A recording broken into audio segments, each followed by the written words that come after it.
ഈശോയിലെ ഏറ്റവും സ്നേഹമുള്ള മാതാപിതാക്കളെ, പ്രിയ സഹോദരി സഹോദരന്മാരെ, വാത്സല്യമുള്ള കുഞ്ഞുമക്കളെ, ഏഞ്ചൽ മീഡിയയിലേക്ക് അവർക്കും ഹൃദ്യമായ സ്വാഗതം.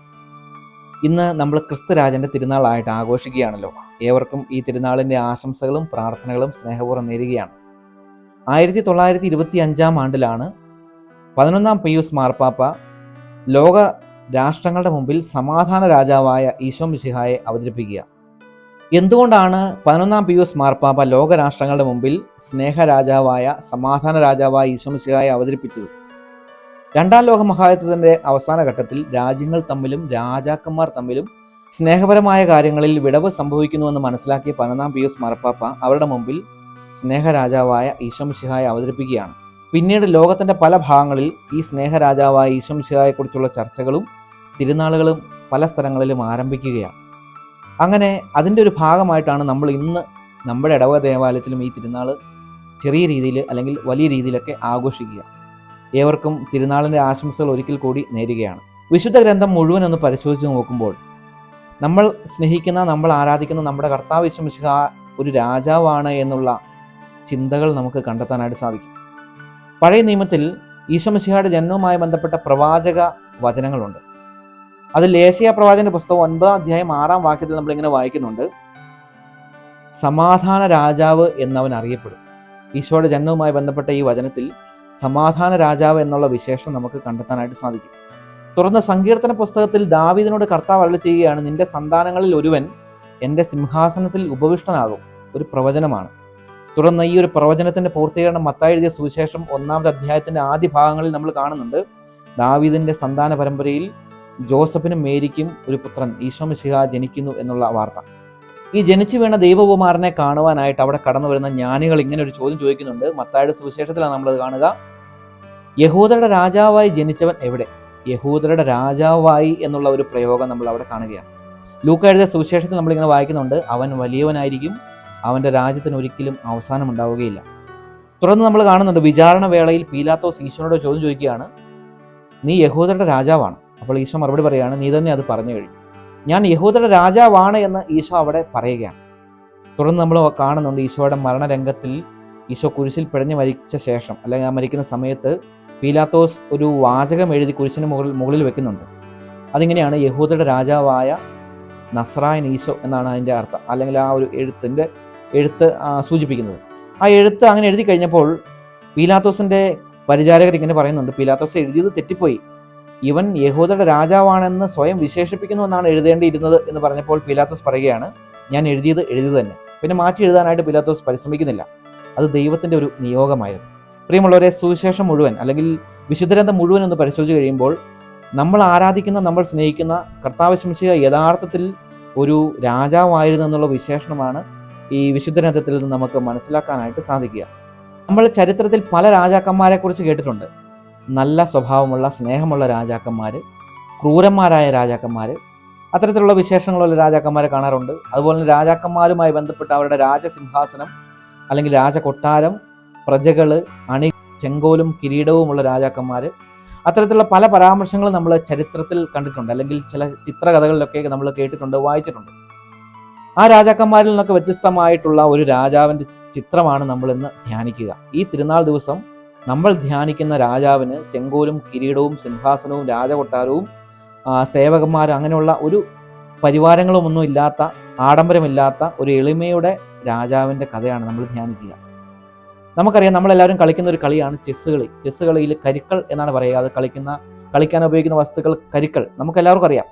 ആ കരുക്കൾ നമ്മൾ വെക്കുന്ന രീതിയുണ്ട്. ഏറ്റവും മുമ്പിൽ പടയാളികൾ, വില കുറഞ്ഞ പടയാളികൾ.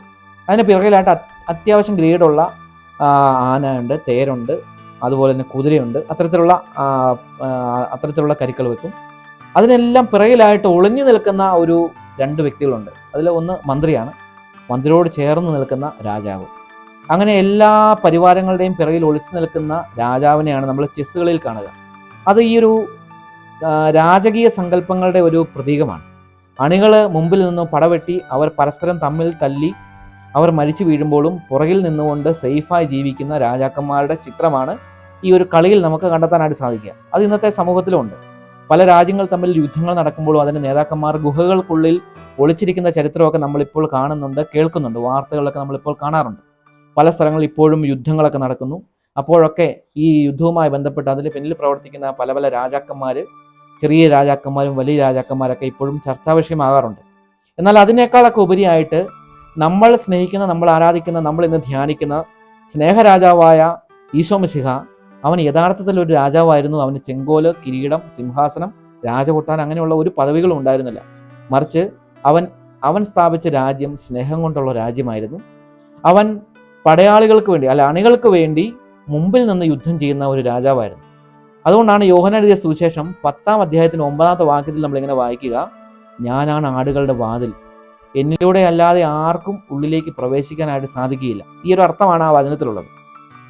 ഞാനാണ് ആടുകളുടെ വാതിൽ എന്ന് പറയാനായിട്ടുള്ള കാരണമുണ്ട്. അന്നത്തെ കാലഘട്ടത്തിൽ ആടുകൾക്ക് വേണ്ടി ഒരു കൂടുണ്ട്. ആ കൂടുകൾക്ക് മേൽക്കുരകളൊന്നും കാണുകയില്ല. ആ കൂടാരത്തിന് അല്ലെങ്കിൽ ആ കൂടിന് ഒരു വാതിൽ മാത്രമേ ഉള്ളൂ. ആ വാതിലൂടെയാണ് ആടുകളെല്ലാം പുറത്തേക്ക് ഇറങ്ങുന്നതും ഉള്ളിലേക്ക് കയറുന്നതും. ആടുകളെല്ലാം മേഞ്ഞു കഴിഞ്ഞ് സന്ധ്യയോടെ അടുക്കുന്ന സമയത്ത് കൂടിനുള്ളിൽ പ്രവേശിച്ച് കഴിയുമ്പോൾ ആ ആടുകളെ നോക്കുന്ന ഇടയൻ ആ വാതിലിന് കുറുകെ കിടക്കും. ചെന്നായ്ക്കൾ വരുമ്പോൾ ഈ ആട്ടിടയൻ്റെ ദേഹത്ത് ചവിട്ടി മാത്രമേ ഉള്ളിലേക്ക് കയറാനായിട്ട് സാധിച്ചിരുന്നുള്ളൂ. അങ്ങനെ വരുന്ന ചെന്നായ്ക്കളെ ആട്ടിടയൻ തല്ലിപ്പായിക്കും. അങ്ങനെ ആടുകളെ സംരക്ഷിക്കുന്ന ആട്ടിടയൻ്റെ ചിത്രത്തിൻ്റെ ആ ഒരു പശ്ചാത്തലത്തിൽ നിന്നുകൊണ്ടാണ് ഈശോ ഇങ്ങനെ പറയുന്നത്, ഞാനാണ് ആടുകളുടെ വാതിൽ. അത് ഈ ഒരു രാജാവായ ഈശോ മിശിഹായുടെ ഒരു ശൈലിയാണ്. എൻ്റെ പിറകിൽ നിൽക്കുന്ന അണികളെ തൊടുവാനായിട്ട് ആദ്യം എന്നെ തൊടണം എന്നുള്ള ഒരു വാക്യമാണ്, അല്ലെങ്കിൽ വാക്കാണ് ആ ഒരു വചനത്തിൽ നിഴലിച്ച് കാണുന്നത്. അതുകൊണ്ടാണ് നമ്മൾ തുറന്നുള്ള വചനത്തിൽ യോഹന്നാൻ 10:11 നമ്മളിങ്ങനെ വായിക്കുന്നത്, ഞാൻ നല്ല ഇടയനാണ്, നല്ല ഇടയൻ ആടുകൾക്ക് വേണ്ടി ജീവൻ ബലി കഴിക്കുന്നു എന്ന് പറയുന്നത്. പ്രിയമുള്ളവരെ, നമുക്ക് വേണ്ടി ഒരു രാജാവുണ്ട്. അത് സ്നേഹത്തിൻ്റെ രാജ്യമാണ് അവൻ സ്ഥാപിച്ചിട്ടുള്ളത്. നമ്മളെ സ്നേഹിക്കുവാനായിട്ട് അവനൊരു രാജ്യം സ്ഥാപിച്ചു. ആ രാജ്യത്തിൽ രാജാവായവൻ അവനൊരു വാളെടുത്തിട്ടില്ല. രാജ്യത്തിൻ്റെ അതിർത്തികൾ വിപുലീകരിക്കാനായിട്ട്, വെട്ടിപ്പിടിക്കാനായിട്ട് യുദ്ധങ്ങൾ നടത്തിയിട്ടില്ല. രാജാവാകുവാനുള്ള യാതൊരു പ്രവൃത്തിയും അവൻ ചെയ്തില്ല. മറിച്ച് അവൻ ചെയ്തത് മറ്റുള്ളവരെ സ്നേഹിച്ചു എന്നുള്ളതാണ്. അതുകൊണ്ട് അവൻ്റെ രാജ്യം സ്നേഹത്തിൻ്റെ രാജ്യമാണ്. ആ രാജ്യത്തിൽ നമ്മൾ അംഗങ്ങളാകുമ്പോൾ നമ്മൾ അതിൽ അഭിമാനിക്കണം. എന്നെ സ്നേഹിക്കുവാനായിട്ടൊരു രാജാവുണ്ട് എന്നതിൽ നമ്മൾ അഭിമാനം കൊള്ളണം. അതാണ് നമ്മൾ ഇന്ന് ധ്യാനിക്കുന്ന വിഷയവും.